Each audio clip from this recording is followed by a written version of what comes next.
नमस्कार, प्रभा साक्षी news centre पर आप सभी का स्वागत है। भारत ने आखिरकार अपनी वायु सुरक्षा दीवार को और घातक बना दिया है। रूस निर्मित S-400 वायु रक्षा प्रणाली की चौथी स्क्वाड्रन भारत पहुंच चुकी है और इसके साथ ही दुश्मनों की नींद उड़ना तय माना जा रहा है।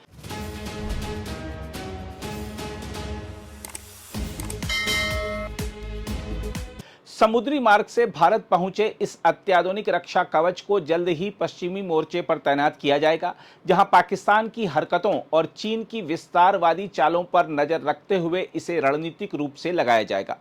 हम आपको बता दें कि वर्ष 2018 में भारत और रूस के बीच हुए लगभग $5 अरब के समझौते के तहत 5 S-400 स्क्वाड्रन भारत को मिलनी थी। 3 स्क्वाड्रन पहले ही भारतीय वायु रक्षा ढांचे में शामिल हो चुकी हैं, जबकि यूक्रेन युद्ध के कारण बाकी 2 की आपूर्ति में देरी हुई।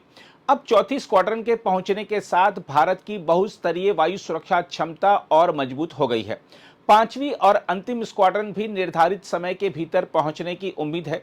हम आपको याद दिला दें कि S-400 ने पिछले वर्ष भारत और पाकिस्तान के बीच तनाव के दौरान अपनी असली ताकत दिखाई थी। पाकिस्तान द्वारा दागी गई मिसाइलों को हवा में तबाह करने के साथ इस प्रणाली ने 314 किलोमीटर दूर दुश्मन के एक उच्च मूल्य निगरानी विमान को मार गिराकर इतिहास रच दिया था। यह दुनिया में अब तक की सबसे लंबी दूरी की सतह से हवा में मार गिराने वाली कार्रवाई मानी जा रही है।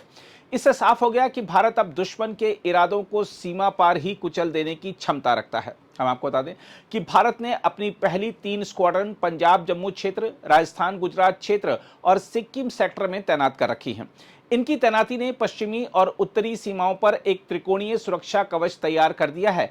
चौथी स्क्वाड्रन भी संभवतः पश्चिमी मोर्चे पर तैनात होगी, ताकि पाकिस्तान की किसी भी दुस्साहसिक हरकत को जन्म लेते ही खत्म किया जा सके। देखा जाए तो S-400 केवल एक मिसाइल प्रणाली नहीं है, बल्कि दुश्मन के लिए चलता फिरता काल है।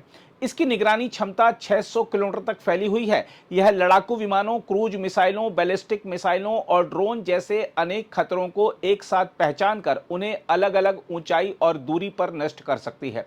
एक मानक स्क्वाड्रन में 812 मोबाइल प्रक्षेपक वाहन होते हैं और हर वाहन में 4 मिसाइल ट्यूब लगी होती हैं।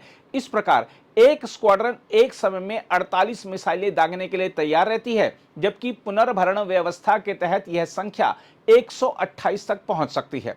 सबसे महत्वपूर्ण पहलू यह है कि अब इस प्रणाली को AI आधारित निर्णय सहायता तकनीक से जोड़ा जा रहा है। इसका मतलब है कि दुश्मन के विमानों, ड्रोन, बैलिस्टिक मिसाइलों और क्रूज मिसाइलों की पहचान और प्राथमिकता तय करने में मशीन आधारित विश्लेषण मदद करेगा।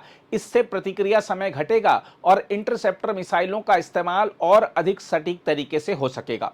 हालांकि अंतिम निर्णय मानव संचालक के हाथ में रहेगा, लेकिन युद्ध क्षेत्र में यह तकनीकी बढ़त भारत को कई कदम आगे ले जाएगी। सामरिक दृष्टि से देखें तो यह केवल हथियारों की खरीद नहीं, बल्कि दक्षिण एशिया के शक्ति संतुलन को बदलने वाली घटना है। पाकिस्तान की वायु शक्ति पहले ही भारतीय वायुसेना के सामने कमजोर मानी जाती रही है, लेकिन अब S-400 की मौजूदगी ने उसकी आक्रामक क्षमता को लगभग निष्प्रभावी बना दिया है। दूसरी तरफ चीन के साथ वास्तविक नियंत्रण रेखा पर बढ़ते तनाव के बीच यह प्रणाली भारतीय वायु क्षेत्र को अभेद्य बनाने की दिशा में निर्णायक कदम है। रणनीतिक स्तर पर भारत अब स्पष्ट संदेश दे रहा है कि वह केवल रक्षा नहीं करेगा, बल्कि दुश्मन की हर चाल को शुरुआती चरण में ही कुचल देगा। यही कारण है कि रक्षा अधिग्रहण परिषद ने S-400 की सफलता से प्रभावित होकर 5 और स्क्वाड्रन खरीदने की मंजूरी दे दी है। इसके समानांतर भारत स्वदेशी परियोजना कुशा और व्यापक सुदर्शन चक्र पहल के तहत अपना एकीकृत वायु रक्षा तंत्र विकसित कर रहा है। इसका लक्ष्य ऐसा भारतीय सुरक्षा कवच तैयार करना है जो ड्रोन से लेकर बैलिस्टिक मिसाइल तक हर खतरे को खत्म कर सके। स्पष्ट है कि भारत अब केवल सीमाओं की रक्षा करने वाला देश नहीं, बल्कि दुश्मन की हर साजिश को जन्म लेते ही कुचल देने वाली शक्ति बन चुका है। नई दिल्ली ने साफ संकेत दे दिया है कि अब किसी भी दुस्साहस का जवाब शब्दों से नहीं, बल्कि आसमान चीरती मिसाइलों और अभेद्य रक्षा कवच से दिया जाएगा। S-400 की चौथी स्क्वाड्रन का आगमन केवल सैन्य आपूर्ति नहीं, बल्कि पाकिस्तान और चीन दोनों के लिए खुली चेतावनी है कि भारत की ओर उठने वाली हर नजर अब राख में बदल सकती है। आने वाले समय में सुदर्शन चक्र और परियोजना कुशा जैसे स्वदेशी रक्षा कवच भारत को ऐसी महाशक्ति में बदल देंगे जिसके सामने दुश्मन की मिसाइलें हवा में दम तोड़ देंगी और उसकी युद्ध रणनीतियां जमीन पर बिखर जाएंगी। अगर आप भी लेना चाहते हैं देश दुनिया की तमाम जानकारी तो आज ही सब्सक्राइब करें हमारे चैनल को। साथ ही नीचे दिए बेल आइकन को जरूर दबाएं ताकि हर अपडेट आप तक पहुंच सके।